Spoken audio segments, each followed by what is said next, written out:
Welcome to the final session of today at the Slovenian Pavilion at COP28 in collaboration with MCH Global and Future Blockchain Summit.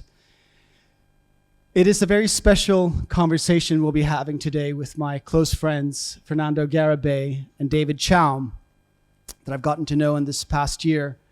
Both are geniuses and have had a greater impact in the world than most can realize. Fernando Garibay is a super producer and a polymath. He produced Lady Gaga's first 3 albums. Most significantly, Born This Way. He won a Grammy Award for that, and it has influenced Western society for better or worse ever since.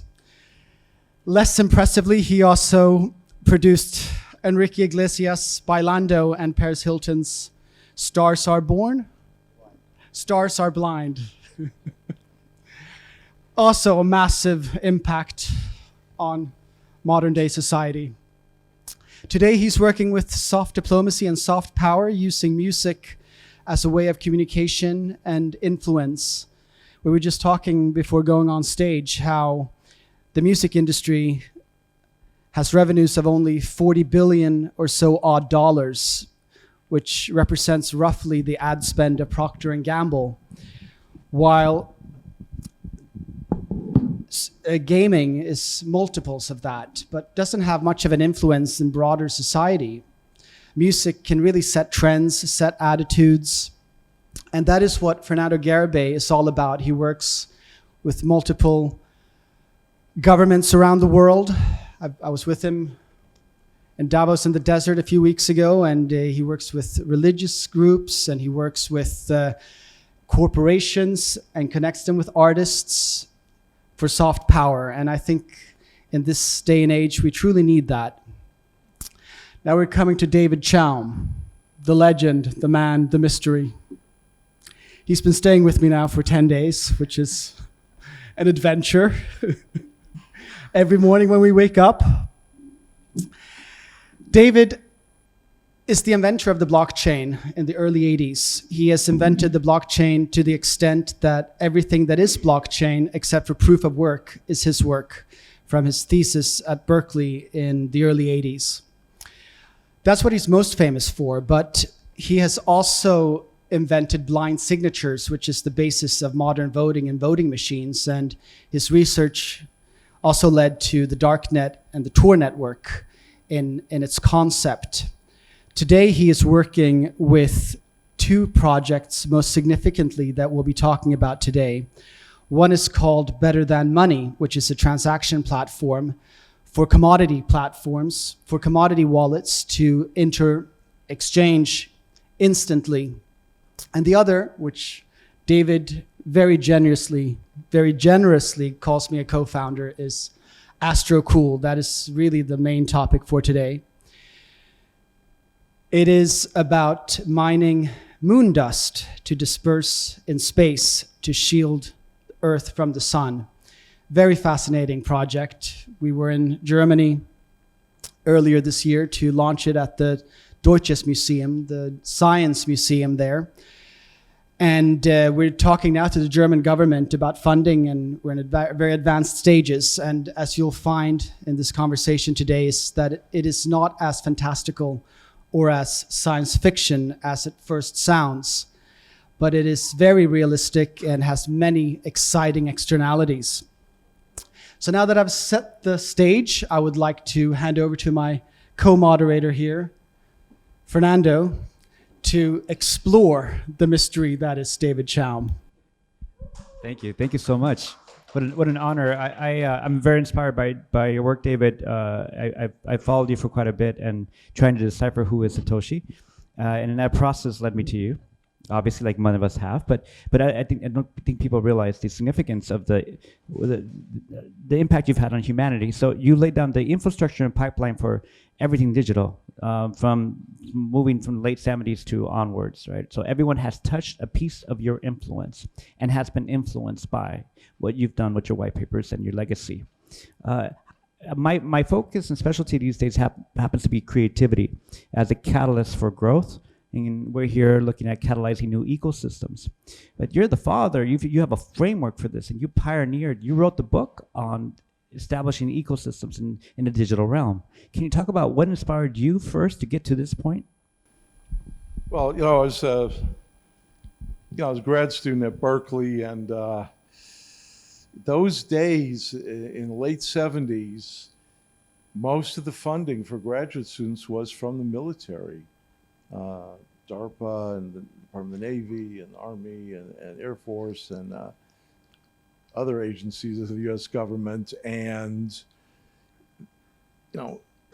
it's kind of in stark contrast to kind of the ethos that was, down there in Sproul Plaza, where the free speech movement had, prevailed. And so, I really started thinking about what information technology could mean for the future of, civilization and it became clear to me pretty quickly that the essential thing that was going to determine whether people would be dominated by information technology or whether information technology would allow humanity to sort of, maintain its own integrity and prosper at the same time was whether people could, as individuals, use cryptography to protect their interest in an informational world. Because, if you can't protect your own privacy, you have to rely on governments and corporations to protect your privacy. You can't really be sure they're doing it, and probably they won't do it, or something will leak out. And so that's not an effective mechanism to empower people to feel like they're really have their interests protected. So it became overwhelmingly clear to me that cryptography was necessary, and that certain, inventions and innovation were needed to, because cryptography traditionally, I don't want to give too long an answer, but was used by militaries to protect message content. It's a very simple, straightforward use. The sender encrypts the message. Little kids do this, right? Send it over to someone and they can decrypt it and read it. But actually, when you start looking into it, it turns out that in those contexts, much more is learned about who is talking to whom and when and how much than is ever learned by really breaking the codes and reading the messages. And part of the reason is because people can mislead others by making stuff up in those messages. When I hear you speak, I can't help but think about the Stanford days of the 70s, right? There were still protests, and you are working with the government and trying to decipher, because I would imagine there were ones that would sponsor your grants to get to this extent of, because at that point in time, no one even thought the internet would be really possible. That was like over their heads, right? Yes. And so you went from the Turing machine in the 20s to now to the 70s, trying to, I would imagine, try to get support for this new world. Well, I think there was a very brief period where I was getting some money from the Air Force for some crazy thing that I was working on, but it was very brief. I never met the Air Force people or anything. I was working for this one professor, but very briefly. Mainly, I had a 4-year graduate fellowship from the Regents of the University of California. They only gave one every 2 years to computer science, and I had one. So I didn't really have, any kind of external funding. I guess, significantly. So I was kind of free to work on what I wanted to work on, and So I was doing something very contrary to what most of my peers were doing. The challenge, and what I'm going to draw, hopefully with Oscar here, is this thread. This is a conference of sustainability, and outlining what sustainability factors are, and the race towards clarifying those sustainability factors, and then creating the right incentives between the banking system and traditional incentive mechanisms to inspire people to do better and support this community's one world ideology. So you've trailblazed and pioneered a new ethos into the world of a different way of communicating. What were the challenges, and what can we learn from you about crossing that chasm from this ideation to innovation, to adoption, then to normalization? Well, one lesson learned is that actually, in the digital realm and with cryptography, the mechanisms are very cut and dry, to say the least. It's all with bits, and so there isn't a lot of risk or uncertainty about how to do things. So if you design something as a result of just coming up with the idea, then you can deploy it, and it will just keep working forever. It's a lot easier to go from an idea to a practical, actual application and use in the digital domain than in let's say physics or chemistry or social sciences. But still, I think this is Fernando, we experience the same sort of thing. If it's really about getting the idea out there, the meme, I'd say the story, Yeah. So it's interesting. You're hitting my button, so I can't help but to reciprocate with that and give you my perspective.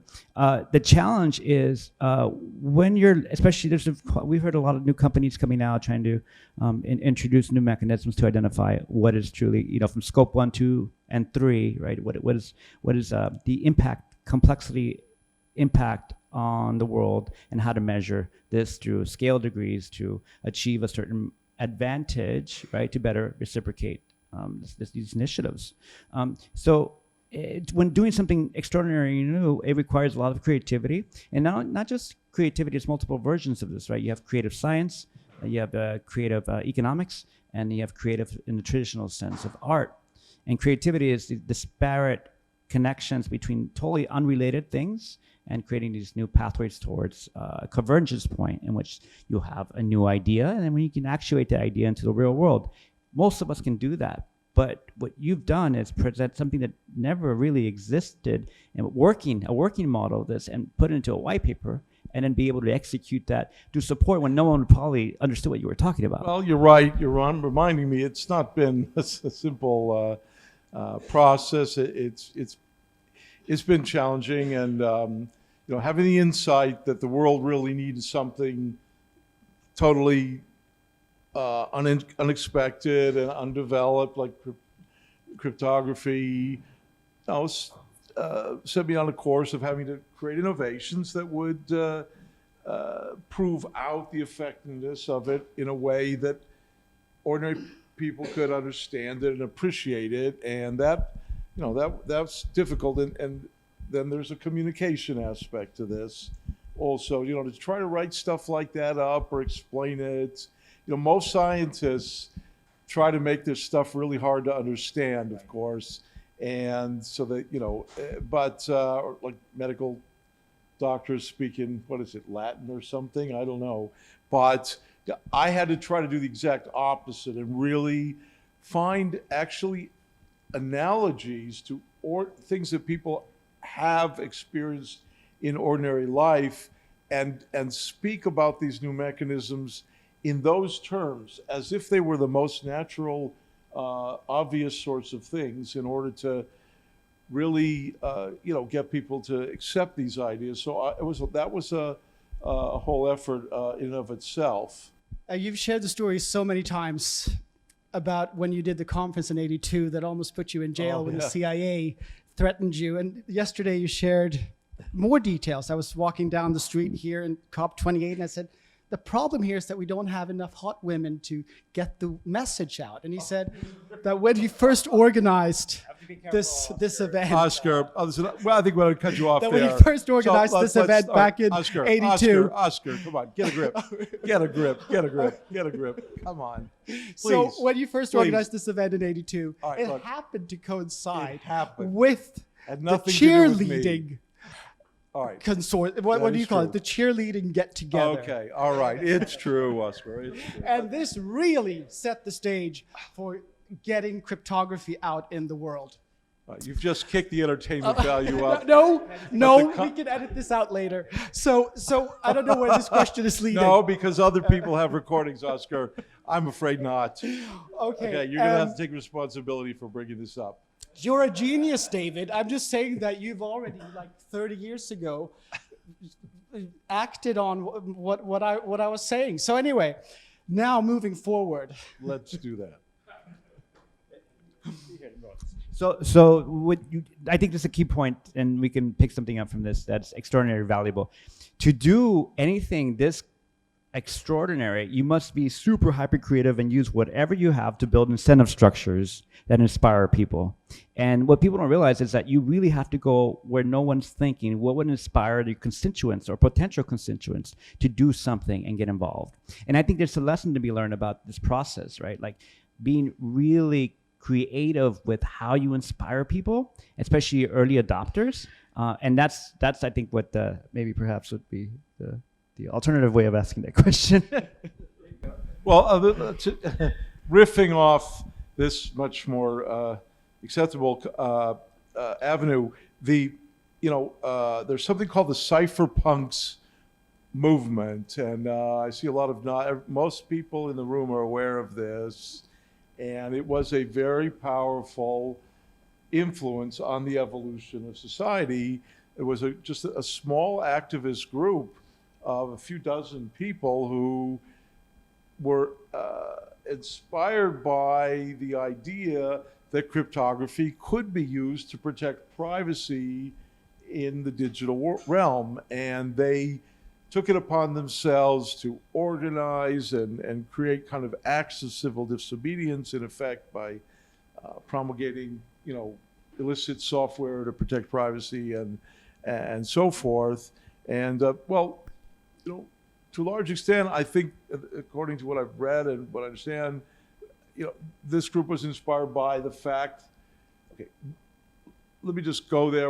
I'm not trying to take credit for what they've done, but I just want to point out that if someone hadn't done the hard work that I did to figure out all the ways that cryptography could be used to really protect privacy of who talks to whom and when, and in electronic payments, then that whole movement probably would have lacked quite a bit of inspiration. I mean, there was, another thread to it, which was just simply the basic cryptography thing, but it's kind of hard to get really enthusiastic. So what's the about ethos of the original cypherpunk movement, and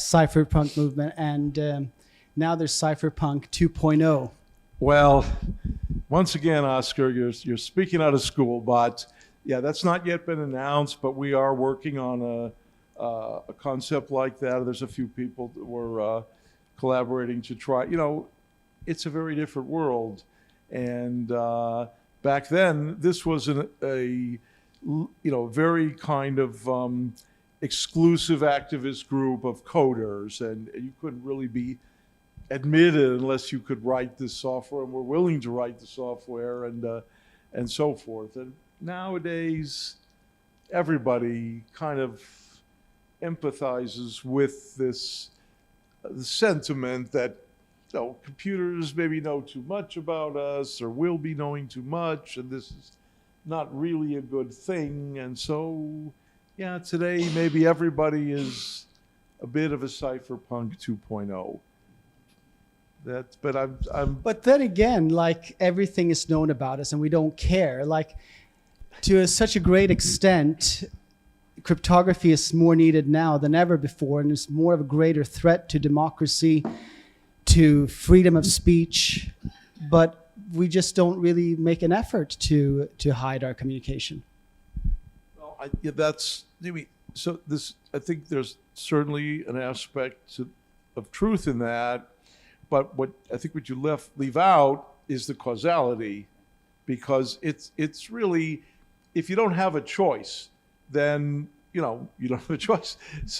So one good thing about the whole blockchain movement, and a lot of people here are involved in this, is we're trying to create those choices. So a Web3 version of everything that people can just sort of opt into.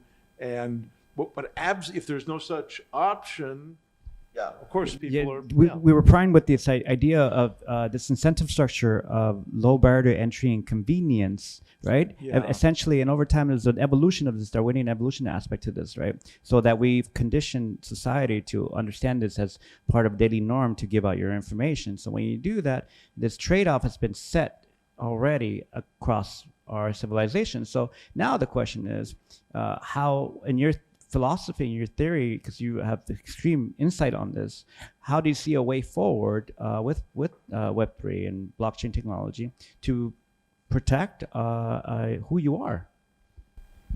Well, once the options are available to the public, I mean, they will seize on them. I was just reading today that there's almost 1 billion users of Telegram. That's a large fraction of the global population, and it may not be the handiest and feature-rich, most easy to use system, but there's a lot of users of it. So I think that kind of speaks volume. If there's a way to do it, people will use it. And what I'm hoping for would be like a second order effect where people who don't really feel the need to use it for their own benefit use it to provide, we say cover for, those who do. And if we reach that tipping point, then, I think we will have won. So let's move on to AstroCool. Okay, so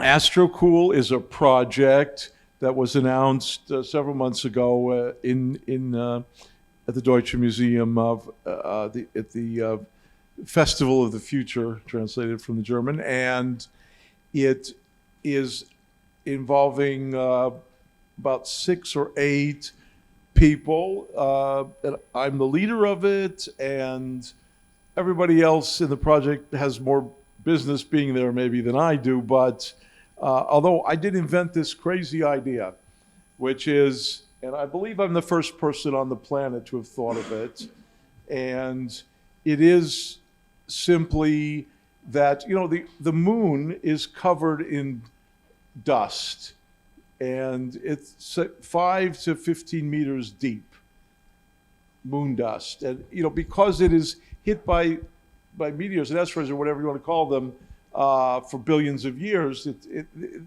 it's been pulverized into this very fine dust. And it turns out that, of course, the finer the dust, the more effective it is per kilo or per pound at blocking light, right? Boulders are very ineffective at blocking light per kilo, but a very fine powder, because it goes as the square of the surface area. So it's a way to cool the Earth back to pre-industrial levels would be to bring enough dust from the moon to what's called variously the Lagrange point, the L1. It's just the gravity balance point between the sun and the Earth.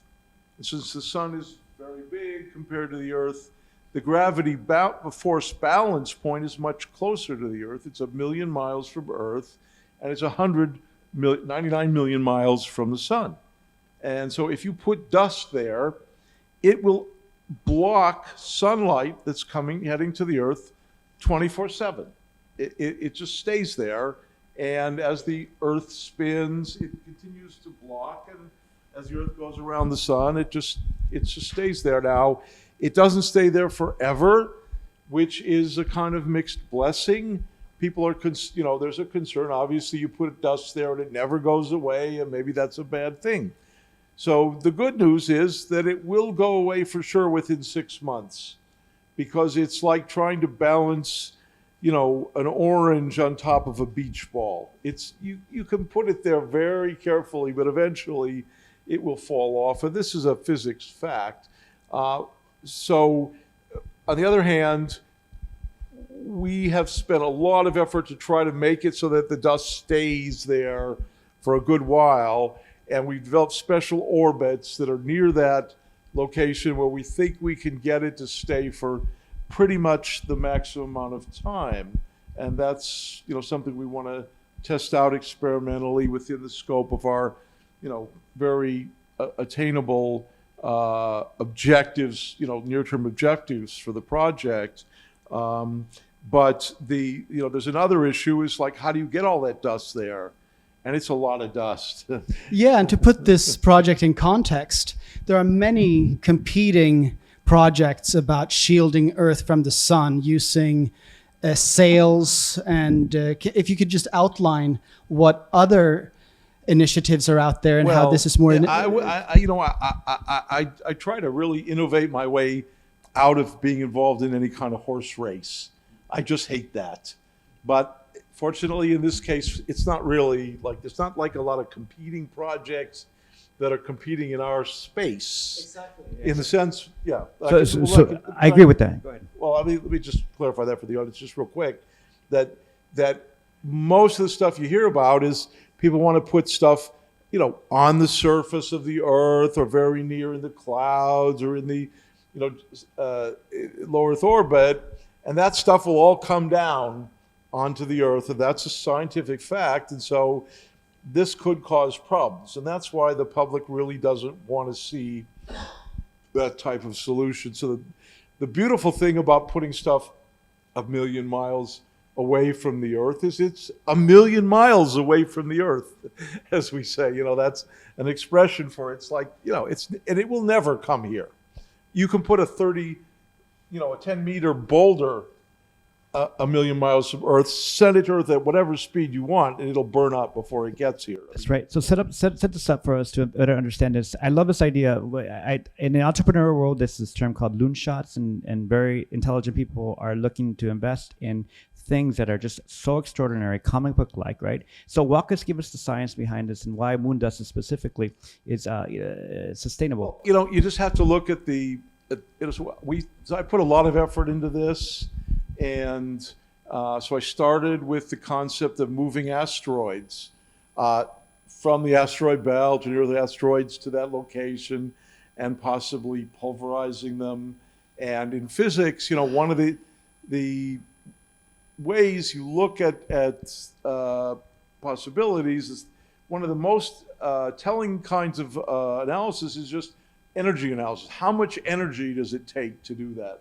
And that's really, easy to calculate for astrophysics. So it takes an unbelievable amount of energy to move asteroids to that location. And then if you think about it, to turn an asteroid into dust, it's not easily done.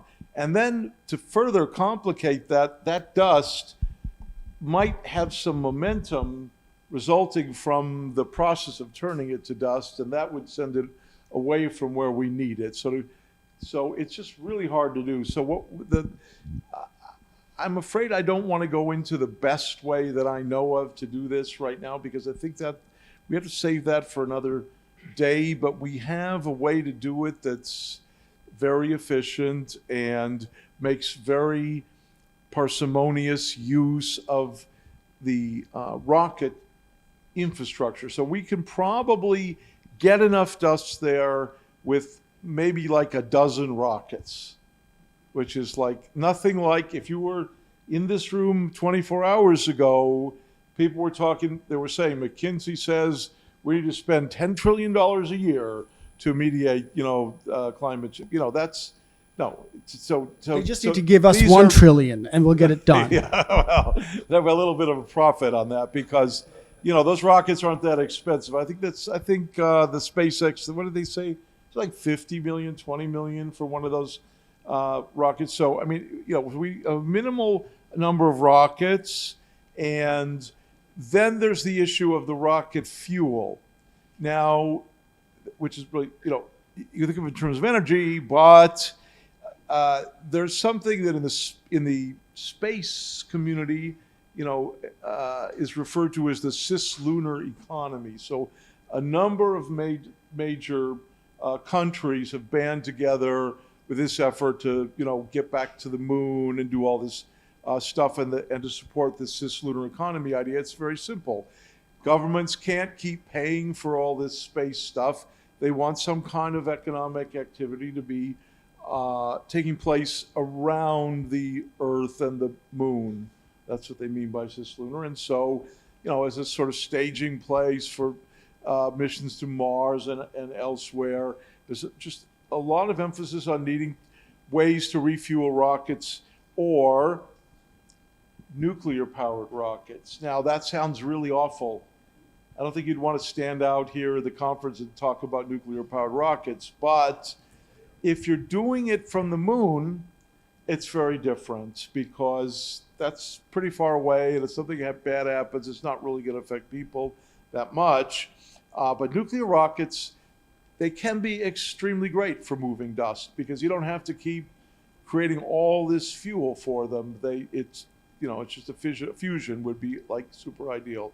So NASA is actually just in the process of testing fission-based rockets, and so it's, as you may know, with DARPA, and so it's not science fiction. There's a lot of work in this, and if you want to get really into deep space, you're going to need stuff like that. So what we're saying in the AstroCool project is just to kind of tie this out to the practical reality of the objectives of the short-term objectives of the project. Okay, what we're planning to do is put up some CubeSats, which is a very low-cost, very already heavily done sort of a thing. The small satellites that where you hitch a ride with others and spit out some dust and video it and make sure that it's doing what we think it should do, and then try to get one of those up to where we really want to place it and put the dust the way we want to place it.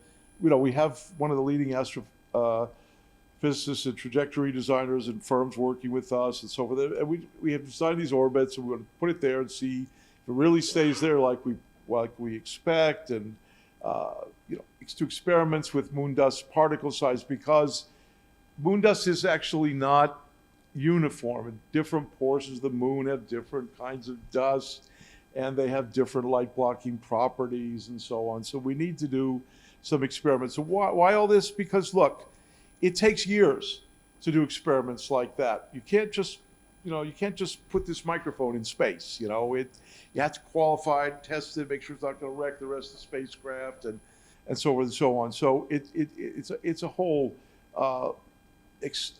very slow, extensive process of vetting this stuff.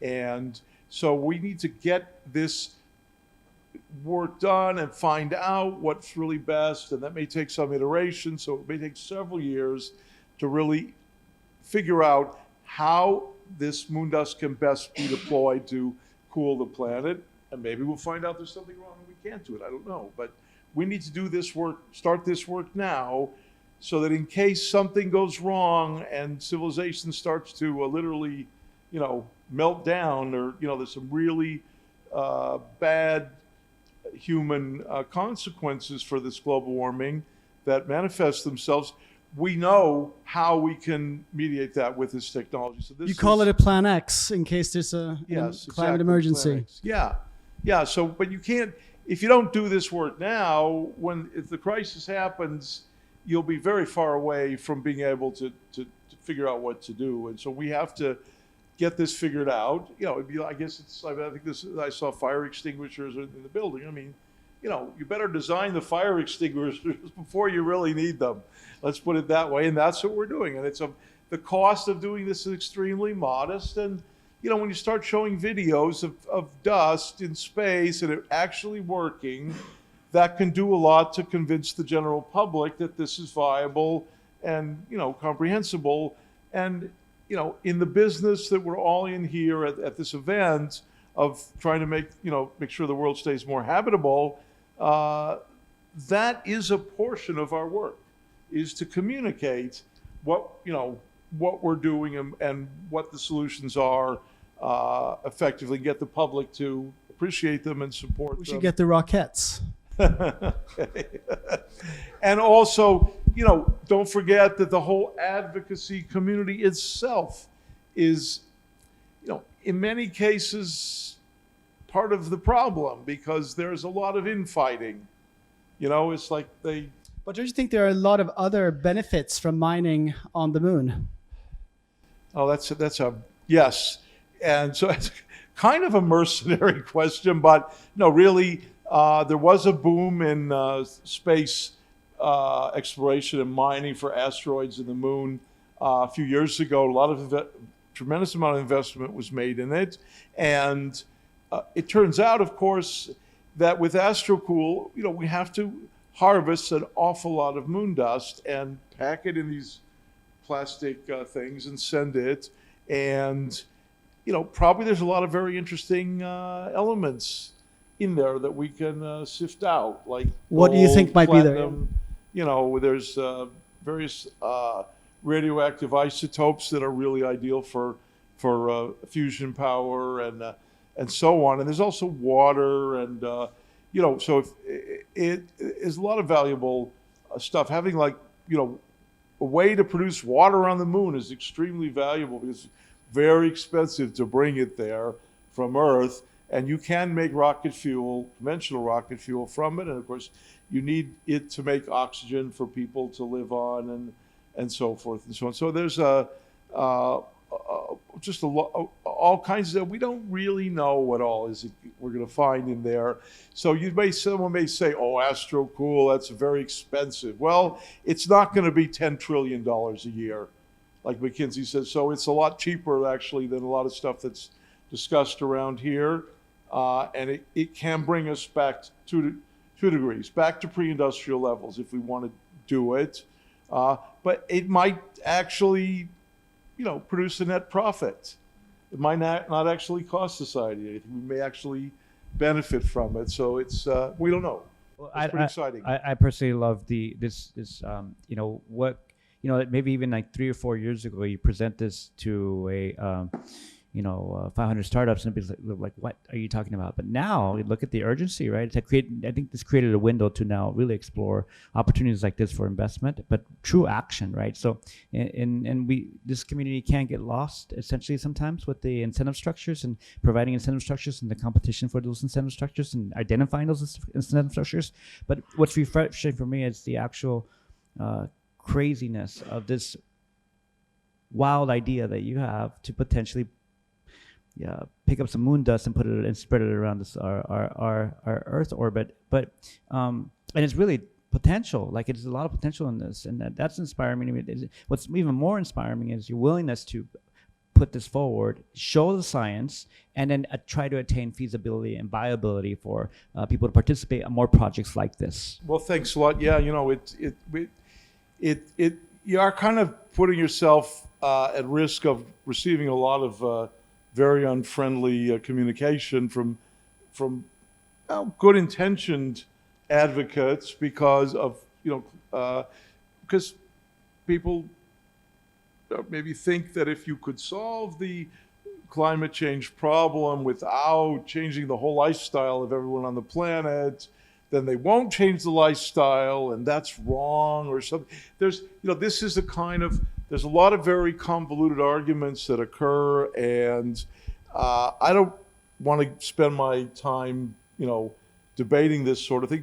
I think that everyone in the space has the best of intentions, but there is a tendency among advocacy groups to paint things with very broad brushes, and this is unfortunate. But I think that what we're doing in the Astrocool is just like saying, okay, we want to do a very limited practical test, see, could you really make a fire extinguisher out of this kind of stuff, and see if it works, and show it to the public. And that's something it's kind of hard to object to. Yeah, I believe in complexity and solutions within complexity, system level thinking. And without a doubt, the economic infrastructures that are starting to flourish and starting to, essentially scale out are important, because it's part of the ecosystem, right? It's just tracking those incentives is key to fund projects like one of these projects, right? You might get the right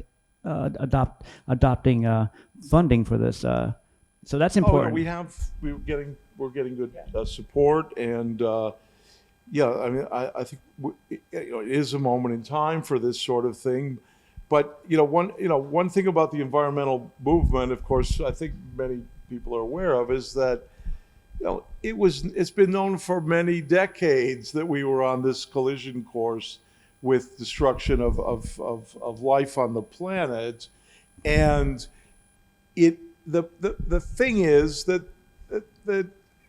policymakers and governments and just ordinary people are often very reluctant to try to solve a problem that hasn't really manifested itself in a very threatening way yet. Yeah. And so working on these solutions has, perpetually been put off.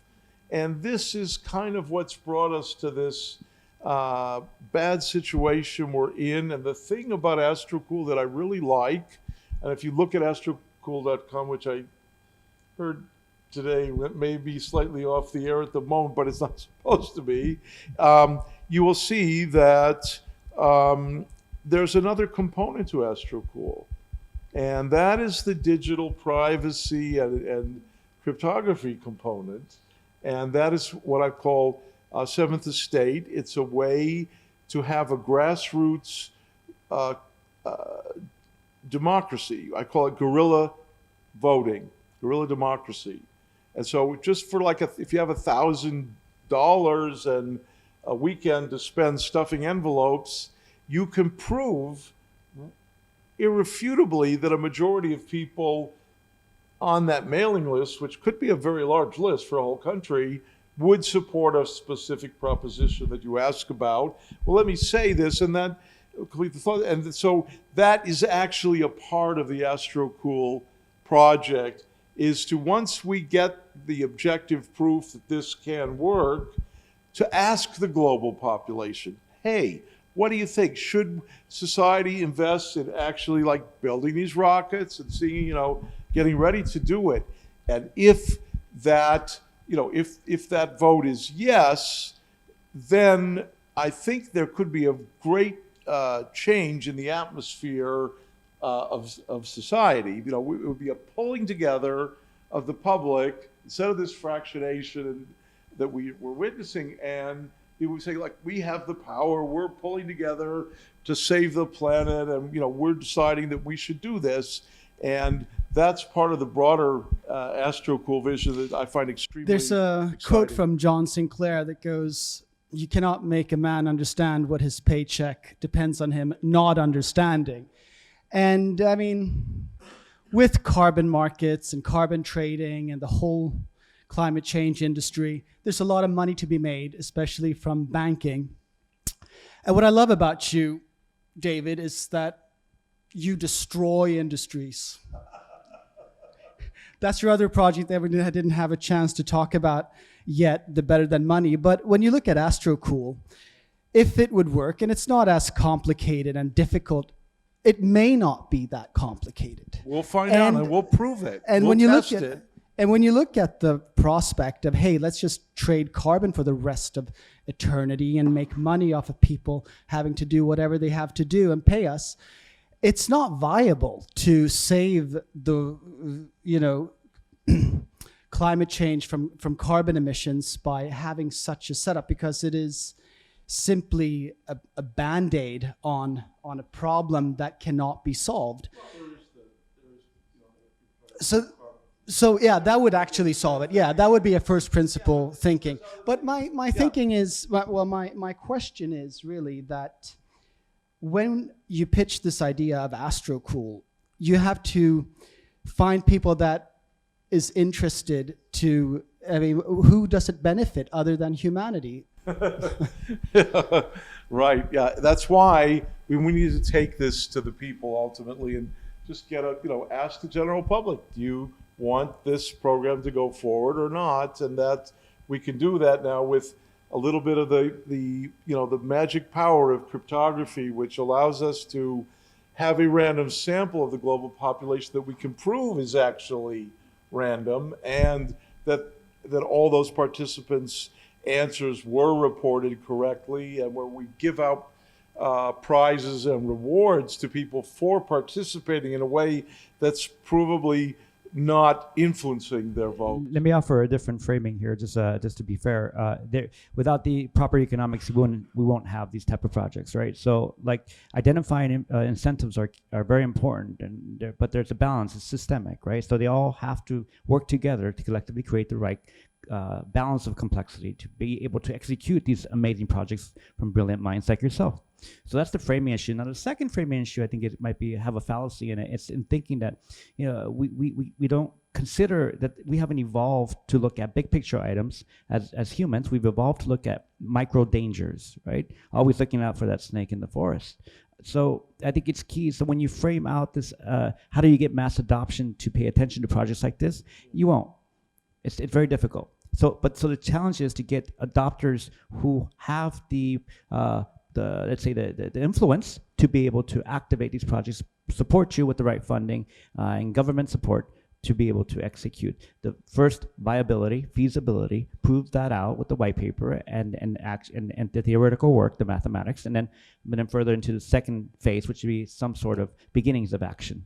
You're absolutely right, Fernando, and that's definitely a way forward, and we're pursuing that, and the extracting resources from the lunar dust complements that, and we are seeing a lot of support for these kind of initiatives. But I think Oscar's also right that it's there will be winners and losers if we can solve this global warming without a lot of the kind of stuff that's going on. And so but I think ultimately it's up to the general public to weigh in and say, look, enough of this.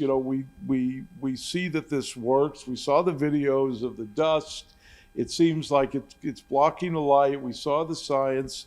We support it. That would cut through, all the barriers, and there've been a lot of problems with trying to get all these incentives lined up, and it's a bit of a stretch, really the economics that we've heard about, and we're talking about the lives of billions of people. Don't forget, sub-Saharan Africa, as subsistence agriculture would be wiped out by, I don't know, 1 or 2 more degrees or something. And, the Indus Valley, there's almost 1 billion people live there. I mean, there are populations that are in, on the edge of I don't know that the global economy or the nation states and so on would be able to deal with something. Well, I think why I'm so honored to be part of your project is that it is such exciting research that requires an answer. Can you do this? Whether you believe in climate change or not, this is an answer that is valuable to know. Right. Well put. Yes, absolutely. I mean, this is totally justified as a basic science project, and the funding level and so on required is, well within. It's modest compared to a lot of. If you look at how much, NASA has spent, I think, several $1 trillion in its history, and if you go to the NASA website and look and see what they've contributed to society. They're always saying, a lot of spin-offs and all this. You go to the website and look at the list of actual things they claim they've contributed, and I'm afraid you're going to find Tang, which is fake orange juice, at the top of the list. Yeah, it's really true, but they didn't invent Tang.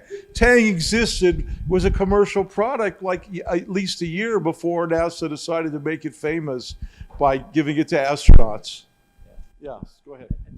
I know this is great. So I have we have collaborations that can truly testify on the sense of the innovation that's come out of NASA and is currently not being publicized. So it's pretty incredible. So what the surface level front-facing aspect of something doesn't necessarily determine the rear-facing.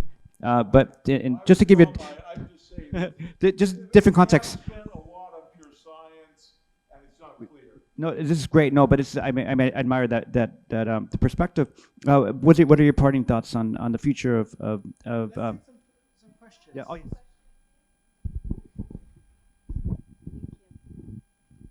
So, David, thank you for that introduction to the project. It's very exciting. Can I just ask one question, though? So, I understand that you're going to give certain votes to the public on whether to do this, et cetera, et cetera. But how is your corporate governance then to kind of emulate what you're, you know what I mean? So, is there a company set up, and then how is that set up to run in those same waters? Yes, well, so AstroCool, you know, it is a corporation in the United States. It owns its own trademark. It's set up under a special corporate regime, actually, which is called the Public Benefit Corporation in Delaware, which has the most established corporate law in the United States, probably in the world, I think. And it's a special type of structure that's perfect for AstroCool, because what it essentially says is that the board of AstroCool can decide to do things that will benefit the public, right? It's a public benefit corporation. Benefit the public more than benefit the shareholders. And so that gives us the ability to, you know, accept donations, but also like make a profit and try to really focus on trying to save the planet. So it's not, you know, it sounds easy, but there's really no other corporate structure that would allow that if you really get into the details. So we were really delighted to find that, and thanks for asking. Yeah, so we're positioning this to really, you know, go the full distance.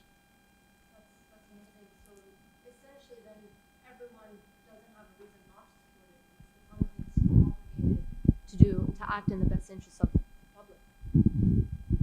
That's right. You know, there are other structures that are just like democratically controlled, but they lack the kind of the proven track record and all this infrastructure. So I think this was a great.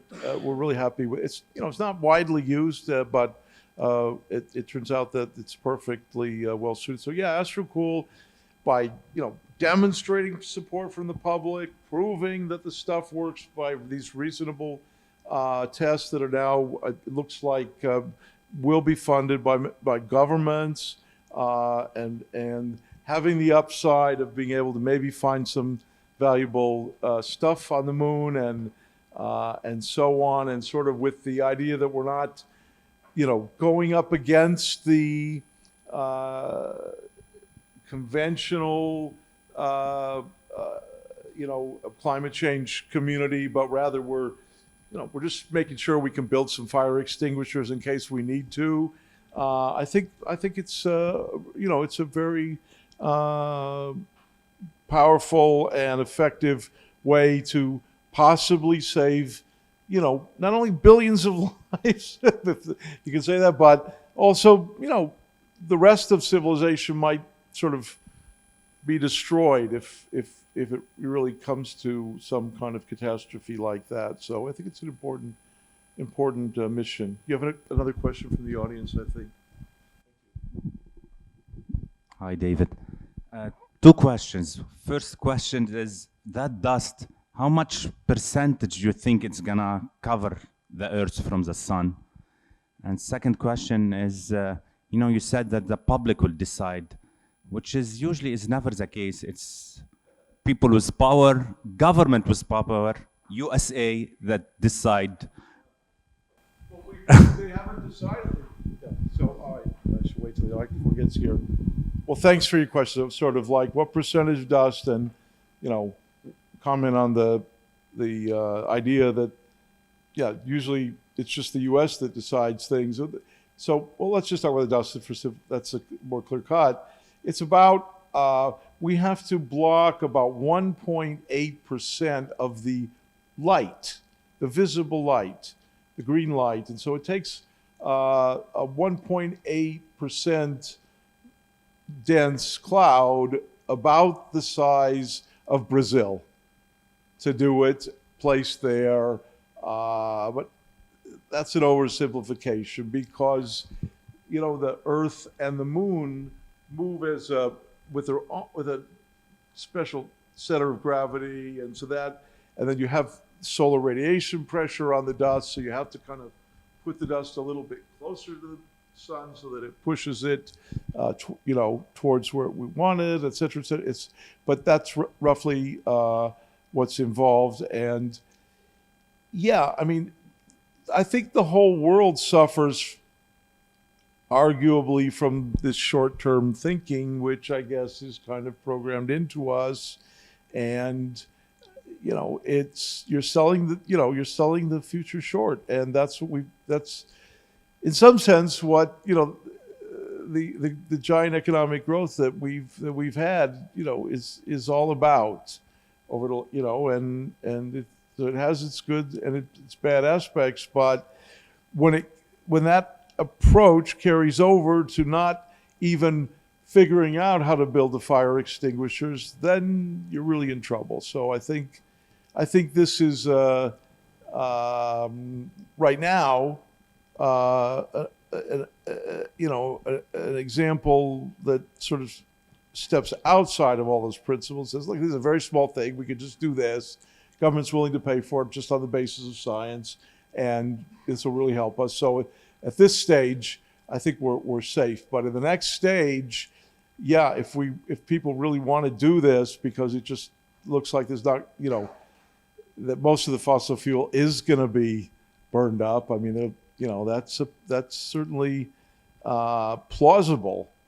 I'm sorry to have to say. Well, then, you know, we'll have the means to do it, and I think that'll become increasingly clear to the general public. And if they weigh in and say, look, we really want to fix this, and then that's going to have a very positive second order effect on civilization. And that's the thing that, you know, I get really excited about, because I'd really like to see the public pull together and say, okay, we're running this, you know, we've got the power here, we're running this planet, and, you know, we can be consulted on some of these things. And that will be a real sea change for civilization.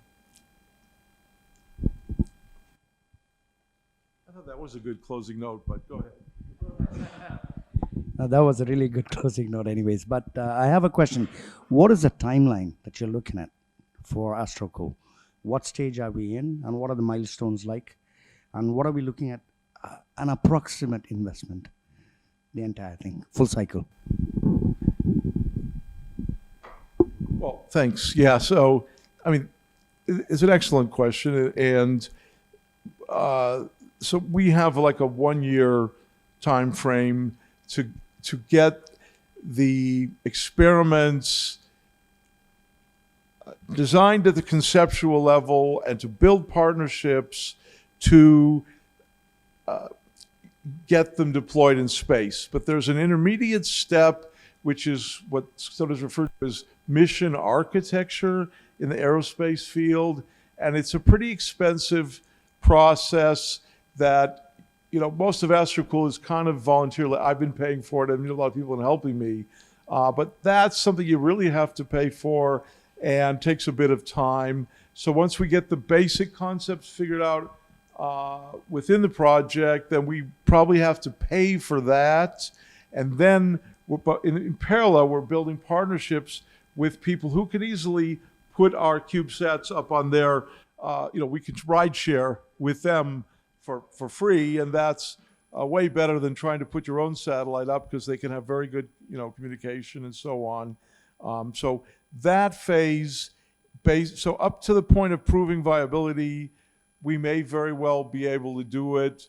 Okay, so mission cost, if we have to pay for this stuff, with just a couple $1 million, not much, but so that'll take us to the proof of that we have the proof. And then, if you really want to deploy it, I can't say exactly because that's what we're trying to figure out. But it's not 5 to 10 trillion a year. No, it really is. It's much less. Because we've been working on it. You got to keep chipping away and try to reduce the cost. So now we've got it to very little actual amount of hardware that's needed. So the investment's very modest. So if it turns out there's a fusion engine that has high thrust and there's some candidates, and that becomes practical, then this is UAE could cool the planet for the rest of the world. It become payable here, so it's not. But then if you invest in that, you stand to gain from if you find all this rare earths and platinum and all these isotopes. And there's another aspect to AstroCo which I think we should close, but just mention briefly. It's not necessarily a zero-sum game or a kind of winner-take-all kind of a thing. It's a lot of dust that we have to move there. And so if different portions of the world want to each contribute and put some of the dust there, then you get a decentralized and much more robust process. So if one country can't say, oh, we're going to hold the world hostage, we're going to stop doing this, no. You can have a number because it's, you're putting dust in a place that's as big as Brazil. So several different groups can be moving the dust there. So that's a beautiful thing about the project. Oh, yeah, I'm sorry. Thanks. Hello. Actually, I practice space law. So, yes. So, are you in with the Moon Village Association, because they are working very, very like they're doing amazing thing related to helping the commercial startups who are into this. This is number one that I wanted to ask you, because I am in the working group with them for some activities. The second question is, I think you've been in the era of the old space, or which is not the new space. And my question, because I work with a lot of startups and governmental entities and everything related to the activities, and my question to ask you, because your project or what you are doing is very disruptive, and the question exactly, and it's not just firing some rockets and sending satellites; it's something beyond that. The question is, do you feel the change in the ecosystem coming with the off-the-shelf technology and the economy of scale and all this that makes your projects feasible and very timelined comparing to the previous startups who we saw them before this boom of space technology? Right. Yes. Well, yeah. So we do have. I left out. We have members in the project who are involved in the Moon DAO and developing software for making habits on the moon and so on now. So we're working with all these. It's one big happy kind of community. But yeah, I think that as was mentioned, I mean, this is a kind of, I would call it a clean kill. Sorry for the metaphor, but I mean, this is a way to solve global warming that sort of, leaves a lot of other approaches in the dust, if you will. So, my apologies, but I put my own effort, my own money, my own time into opportunity costs, trying to figure out a way to do this. And, that my concern was not to, make sure that everybody who's been working on this is fully employed, with their, because they can keep on keeping on. I was just trying to solve the problem, and that's the solution that I've come up with. But I do think, to your final point, which is really is the essence of AstroCool, actually, is that you know, we're I don't know what the exact metaphor would be, but something like we're trying to make sure we know how to build fire extinguishers, and we're testing them because someday people will have buildings made out of wood, and then they'll need the fire extinguishers. So we're predicated on the cislunar economy and, you know, these rockets actually working, and we're not playing favorites. We're saying, well, you know, Elon can do it with methane, or the other guys can do it with hydrogen, you know, like they did in the first place, or it could be with, you know, fission or fusion, and there are a lot of variations there, you know, or different groups could do it with different kinds of rockets. You know, we're agnostic. We're just saying, like, you know, at some point there will be ways to move a lot of stuff in space, and so we're gearing up so that when that capability exists and people start to feel the pain of global warming at an excruciating level, we're ready to rock.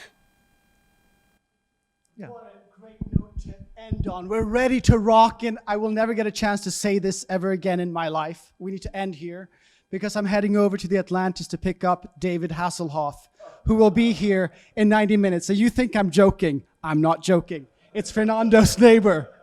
So you better stick around, and we're going to have a very small, exclusive party here, and we're going to save the world from climate change once and for all. Yeah!